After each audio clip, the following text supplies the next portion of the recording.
नमस्कार, आप सभी का स्वागत है। मेरा नाम है दिनेश पांडे और आप देखना शुरू कर चुके हैं खबर पहाड़। विधानसभा चुनाव 2027 के लिए जिन दावेदारों का साक्षात्कार हम लगातार आपको दिखा रहे हैं, उसी क्रम में लालकुआ विधानसभा से इस बार कांग्रेस के प्रबल दावेदार हैं हेमवती नंदन दुर्गापाल, जो कि पूर्व कैबिनेट मंत्री हरीश चंद्र दुर्गापाल के पुत्र हैं और वर्तमान में कांग्रेस के वरिष्ठ नेता हैं और लालकुआ विधानसभा से तैयारी कर रहे हैं। सर, सबसे पहले आपका बहुत बहुत स्वागत है खबर पहाड़ में। और किस तरह की तैयारी आपकी चल रही है 27 की? 27 की क्या, देखिए, लोकतंत्र में जनता महान होती है और उसे ही अपने जनप्रतिनिधि को चुनने का अधिकार होता है और वही तय करती है कि कौन होगा मेरा जनप्रतिनिधि। और वो इस पैमाने पर तय करती है कि उसका इतिहास क्या है, उसकी कार्यशैली क्या है, उसका आचरण कैसा है, उसका व्यवहार कैसा है। बस इन्हीं आधारों पर हम अपने पिताजी की कार्यशैली को देखते हुए, उनके अनुभव को देखते हुए, उन्हीं के संरक्षण में आम जनमानस के बीच में है। आपके पिताजी कैबिनेट मंत्री रहे हैं और उन्होंने यहाँ का काफ़ी विकास किया है।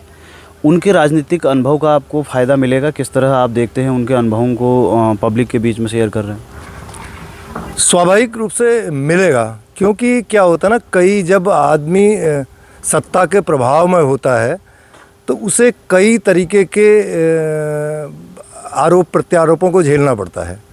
तो वो सब अनुभव है, थोड़ा उनकी कार्यशैली का अनुभव है और उनकी ईमानदारी से काम करने की शैली का अनुभव है कि उनसे आज भी मैं सीखते रहता हूँ। रोज़ एक न एक अनुभव उनसे मिलता है। तो वो तो मेरे साथ प्रत्यक्ष रूप से मेरा सबसे बड़ी ताकत है। डॉक्टर मोहन बिष्ट यहाँ विधायक हैं और पिछले 5 साल के कार्यकाल, ये जो 5वां साल चल रहा है, जो पहले से अभी तक आप देख रहे होंगे, क्या किस तरह का कार्यकाल है उनका? नहीं, देखिए ना, अगर कामों की तुलना करी जाए तो मुझे जहाँ तक लगता है, अब मेरे पिताजी हैं ये ज़रूर है, लेकिन उन्होंने ना विकास की एक इतनी लंबी लाइन खींच रखी है कि अब उस लाइन के आसपास भी आ पाना बहुत टफ हो रहा है। इसलिए जो है कि तुरंत कोई भी यहाँ से चुनाव जीतता है तो उसके तुरंत ही उसकी प्रति लोगों का नज़रिया बदलने लग जाता है। तो ये बहुत बड़ा कारण है कि उन्होंने इतनी विकास की लंबी लाइन खींची है कि उसको उसके आसपास भी भटक पाना बहुत मुश्किल है। आपका कहने का मतलब है कि लोग तुलना करते हैं? स्वाभाविक रूप से तुलनात्मक अध्ययन तो होता ही है ना। कोई जनप्रतिनिधि की कार्यशैली कहीं ना कहीं कोई एक माइलस्टोन होता है, उससे तय होती है। जैसे यहाँ की राजनीति पहले तिवारी जी से तय होती थी, उनके बराबरी में। तो ये होता है ना, पूर्व के जनता जो है तुलना करके वोट देती है, वो बहुत तोल भाव करती है, मोल भाव बहुत करती है। आज भी आपको किस तरह की समस्याएं लगती हैं इस विधानसभा में, जो प्रमुख रूप से हैं? क्योंकि लगातार विकास अपनी तरफ से होता है और समस्याएं अपनी तरफ बढ़ती जाती हैं। तो आज भी ऐसी कौन सी समस्याएं जो लगती हैं आपको, जिनका मूलभूत रूप से निस्तारण नहीं हो पाया? इस समय तो मुझे जहाँ तक लगता है कि बेरोज़गारी अपने आप में सबसे बड़ी समस्या है और वो बेरोज़गार जो कहीं ना कहीं कुंठा से वो नशे की तरफ भाग रहा है, वो रोकना सबसे बड़ी प्राथमिकता है और उसके लिए रोज़गार सृजन होना बहुत ज़रूरी है। और रोज़गार सृजन में किसी का ध्यान नहीं है। देखिए, रोज़गार सृजन अगर किसी ने किया तो पंडित नारायण दत्त तिवारी जी ने किया। उन्होंने सिटकुल बनाए, चाहे पन्नगर हो, सितारगंज हो, हरिद्वार हो, देहरादून हो, उन्होंने हर जगह सिटकुल बनाए जिससे रोज़गार सृजन हुआ। लेकिन उसके बाद की सरकारों ने रोज़गार सृजन में कोई काम नहीं किया। उसी वजह से बेरोज़गारी बढ़ रही है और ये सबसे बड़ी समस्या है इस समय। बिंदु खत्ता एक बहुत बड़ा एरिया है और बहुत बड़े संख्या में मतदाता हैं वहाँ, लेकिन हर बार ठगा जा रहा है। विधायक से हमेशा वो आस करते हैं, चाहे अभी के रहे हों, पूर्ववर्ती रहे हों या कांग्रेस के समय के रहे हों। क्या लगता है, क्या उनका संवैधानिक हक मिलने का तरीका है? क्योंकि अभी वन अधिकार समिति अपना संघर्ष कर रही है, सरकार कहती है कि नहीं, डिफॉरेस्ट के माध्यम से उसका निदान हो सकता है। आपको क्या लगता है? क्योंकि अगर आप तैयारी कर रहे हैं तो आपने इस बारे में ज़रूर सोचा होगा। नहीं, देखिए, किसने ठगा बिंदु खत्ता की जनता को वो बेहतर जानती है। मुझे आज भी याद है, जब पहली बार विधायक बने, उस यहाँ चुनाव होने वाले थे, एक जनप्रतिनिधि विपक्षी पार्टी के बड़े मंच से कह गए, बगैर राजस्व गांव बने एक सरकारी ईंट नहीं लग सकती। लेकिन वहीं दूसरे जनप्रतिनिधि, वो ज़रूर मेरे पिताजी थे, पहले विधायक इस विधानसभा के, तो उन्होंने करोड़ों अरबों ईंट वहाँ लगा दी। कैसे? उनकी सोच थी, पंडित नारायण तिवारी जी के संरक्षण में उनकी सोच थी कि विकास सबसे पहला मुद्दा है और लोगों को मूलभूत सुविधाएं उपलब्ध कराना उनकी प्राथमिकता थी। उस प्राथमिकता को ध्यान में रखते हुए उन्होंने किया। अब जहाँ तक वैधता की बात है, वैधता के बारे में जो मेरे पिताजी ने किया वो शायद किसी ने किया हो, ये मैं नहीं जानता, क्योंकि उन्होंने वैधता के लिए पूर्ववर्ती हरीश रावत जी की सरकार में जब राजस्व गांव में दिक्कत आ रही थी तो उन्होंने हमारी पहली प्राथमिकता यह है कि बिंदुकत्ता क्षेत्र को वैधता दिलाना है, उसकी वैधता हो, उसका नाम हो।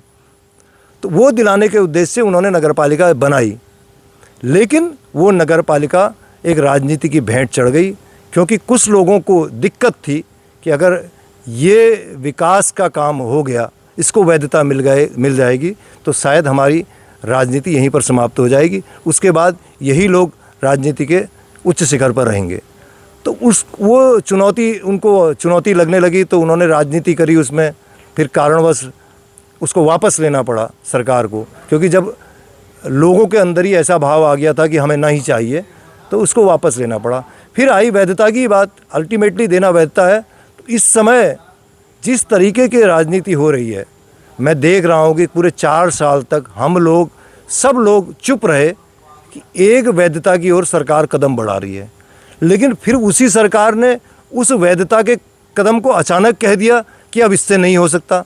अब ये तो कौन ठग रहा है बेहतर जनता जानती है। मैं तो, हमारा विज़न स्पष्ट है, हमारा क्लियर है, हमारा पार्टी का भी क्लियर है कि हमें वैधता देनी है, वो FRA के तहत आए, डिफॉरेस्टेशन के तहत आए। मेरी सरकार होगी तो ये हम तय करेंगे कि कैसे होगा। आपको क्यों लगता है कि कांग्रेस पार्टी से आप लालकुआं विधानसभा के प्रबल दावेदार हो सकते हैं? कि किस तरह से आप तैयारी कर रहे हैं, क्यों आपको ऐसा महसूस होता है? देखिए, दावेदारी, मैं तो दावेदारी वाले शब्द को किनारे रखना चाहता हूँ, क्योंकि लोकतंत्र में दावेदारी जनता कराती है। आम जनमानस के बीच में आपकी चर्चा हो रही है, आपके व्यवहार की चर्चा हो रही है, आपके कार्यकाल की चर्चा हो रही है, आपके परिवार की चर्चा हो रही है, आपके सयानों की चर्चा हो रही है, उनके कामों की चर्चा हो रही है। तो स्वाभाविक रूप से लोग कह रहे हैं, मेरा कोई बहुत ज़्यादा मतलब कि मैं नहीं कह रहा हूँ, लोग कह रहे हैं कि आपको करना चाहिए। मैं लोगों की जन भावनाओं को देखते हुए, क्योंकि मुझे शुरू से ही यही माहौल मिला, परिवार को यही माहौल मिला, हमको सामाजिक जीवन मिला, इसी वजह से मुझे कहीं ना कहीं कोई अंदर से ताकत ऐसी थी जिसने मुझे, नहीं तो मैं बेसिकली मूल रूप से इंजीनियर, मुझे लेकिन कहीं ना कहीं माहौल ऐसा मिला कि आम जनमानस की सेवा करो, लोगों की सेवा करो, क्योंकि हमने पिताजी को लोगों की सेवा करते ही देखा। तो वो कहीं ना कहीं मुझे उसी ताकत ने वहाँ त्यागपत्र दिलवा दिया और आम जनमानस के बीच में जाने के लिए कह दिया। और बाकी रहा साहब पिताजी का संरक्षण था तो उसमें काम कर रहे हैं, उनकी कार्यशैली को देख रहे हैं। अगर पार्टी आपको मौका देती है तो लालकुआं के लिए, जैसे हर एक नेता का एक अपना सपना होता है, एक विज़न होता है, आपका क्या विज़न है यहाँ का? देखिए, मेरा विज़न स्पष्ट है कि सबसे बड़ा ये होता है कि जनप्रतिनिधि का कर्तव्य वहाँ के आम जनमानस को मूलभूत सुविधाएं उपलब्ध कराए, बिजली, सड़क, पानी, स्वास्थ्य। दूसरा क्रिया है कि रोजगार सृजन कैसे हो, इस बारे में विचार करना है, क्योंकि बेरोजगारी इस समय सबसे बड़ा मुद्दा है। वो रोजगार सृजन कैसे होगा ये हम तय करेंगे, हमारी सरकार तय करेगी।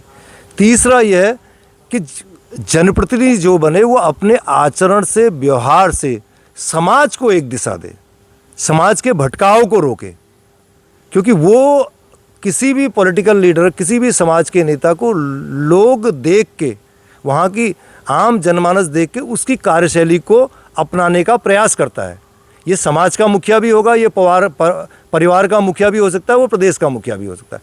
अगर आपकी कार्यशैली, आपका व्यवहार, आपका आचरण और आपका कोई इतिहास, अच्छा इतिहास होगा तो आप ज़रूर जो है बेटर कर पाएंगे।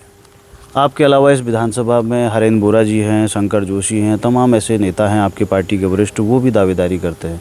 इन सब की दावेदारी को किस तरह से देखते हैं आप? देखिए, लोकतंत्र में और किसी भी पार्टी में दावेदारी करना सबका राइट है, सबको करना चाहिए। लेकिन मेरा व्यक्तिगत रूप से मानना यह है कि जो लोग आम जनमानस में जिसकी पकड़ है, जिसको लोग स्वीकार करते हैं, उसको पार्टी टिकट देती है। और मेरा व्यक्तिगत रूप से मानना है, अगर टिकट देने से ही विधायक बन जाएंगे तो शायद मेरे ख्याल से 70 विधायक बीजेपी के, 70 कांग्रेस के, 70 यूकेडी के, लेकिन वहाँ बैठने की सीटें 70 हैं। तो वो 70 सीटों में कौन बैठेगा ये तय करती है जनता। तो जनता तय करती, कैसे तय करती है? जनता उस नेता का, उसका इतिहास भी देखती है, उसका भूगोल भी देखती है, उसकी कार्यशैली भी देखती है, उसका आचरण देखती है, उसका व्यवहार देखती है, उसके क्रियाकलाप देखती है। तो ये जनता देखती है और उसी आधार पर पार्टी सर्वे कराती हैं और तब तय करती है कौन जिताऊ कैंडिडेट है, उस पर वो उसको टिकट देते हैं।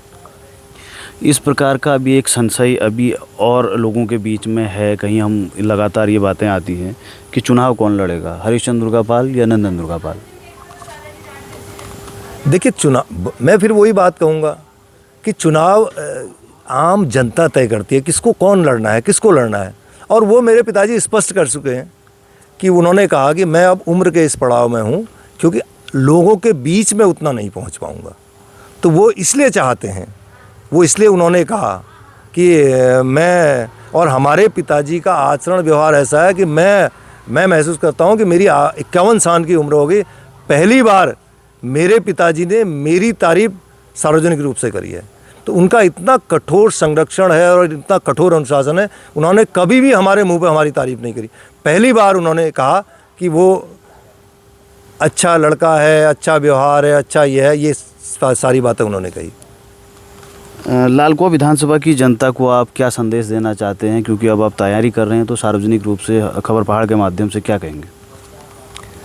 मैं तो यही कहना चाहूँगा खबर पहाड़ के माध्यम से कि इस विधानसभा की जनता को आप अपना जनप्रतिनिधि, ऐसा जनप्रतिनिधि चुने जो सर्वसुलभ हो, जो आम व्यक्ति की तरह, आम आदमी की तरह रहता हो, जिससे आप आसानी से मिल रहे हैं, सर्वसुलभ हो और इजी गोइंग हो, आप उससे मिल रहे हैं, आप अपनी बात कह लें, अपनी पीड़ा कह लें, अपने काम को कह लें, और वो इतना सक्षम हो और इतना प्रभावशाली हो कि वो आपके काम को करा सके और आपको अगर आश्वासन दे तो उस आश्वासन को पूरा कर सके। तो ऐसा जनप्रतिनिधि चुनना चाहिए, ये मैं कहना चाहता हूँ खबर पहाड़ के माध्यम से। अभी तक हमने जिन दावेदारों से बात की थी, उनसे जब हमने प्रमुख समस्याओं के बारे में पूछा था, तो उन्होंने हमारा ध्यान नशे और जो कानून व्यवस्था है उस पर जो है उठाया था। आपको क्या लगता है कि इस विधानसभा क्षेत्र में नशे को लेकर और लॉ एंड ऑर्डर को लेकर किस तरह की स्थिति है? नहीं, स्वाभाविक रूप से नशा इस समय बहुत बुरी तरह से, और वो खासकर मुझे तकलीफ़ तब होती है कि हमारे युवा पीढ़ी को जकड़ रहा है और उसको चोट करने की ज़रूरत है। उसको चोट कैसे होगी, मैं ये भी कहना चाहता हूँ। एक तो सबसे बड़ा है कि जो बेरोज़गारी का दंश है उसको हमें कम करना पड़ेगा, और उसके लिए तरीका यही है कि आप रोज़गार सृजन करिए, आप स्वरोज़गार की तरफ उनको लगाइए, एक तरीका ये है। दूसरा मेरा ये व्यक्तिगत, आप अपने आचरण से बहुत कुछ पेश कर सकते हो। आप इस नशे के दंश को आप अपने आचरण से बहुत, एक मैं छोटी सी घटना आपको बताना चाहूँगा इसका, जो मुझे लगा और मैंने अपने जीवन में मुझे लगा कि उस दिन मैंने कुछ पाया। मैं रानी बाग में चित्रशिला तीर्थ में नीचे को उतर रहा था। दो बुजुर्ग करीब 70 साल की उम्र के होंगे, तो वो ऊपर से नीचे से ऊपर की तरफ को आ रहे थे, तो उनके मुंह में सिगरेटें लगी हुई थी। तो कम से कम 20-30 मीटर का फासला होगा। तो उन्होंने, मेरा उनसे आंखों से संपर्क हुआ, तो उन्होंने दोनों जो है सिगरेटें फेंक दी और उसके बाद वो मेरे से मिले, नमस्कार पुरस्कार हुई, उन्होंने वो अपनी बात कही और अभिवादन करके चले गए। जबकि वो उम्र के इस पड़ाव पे थे कि वो मेरे सामने से जा सकते थे। लेकिन मुझे उस दिन बड़ा गर्व हुआ कि मैंने कुछ कमाया, मैंने अपने व्यवहार से कुछ कमाया, मुझे अपने पिताजी, अपने माता पिता के द्वारा जो संरक्षण मिला, जो मुझे उनसे सीखने को मिला, जो उनके आचरण से मैंने सीखा, तो मुझे उस दिन लगा कि मैंने समाज में कुछ पाया है और समाज को कुछ दिया है, और ये उनका सम्मान था। और कहीं ना कहीं उनको लगा, उन्होंने हमें गलत नहीं देखा होगा, तो तभी मुझे लगता है कि उन्होंने वो सम्मान दिया। बीजेपी के दावेदार लगातार अभी से कहने लगे हैं कि कांग्रेस इस विधानसभा में छिन्न भिन्न है, अगर छिन्न भिन्न नहीं होती तो हरीश रावत क्यों हारते?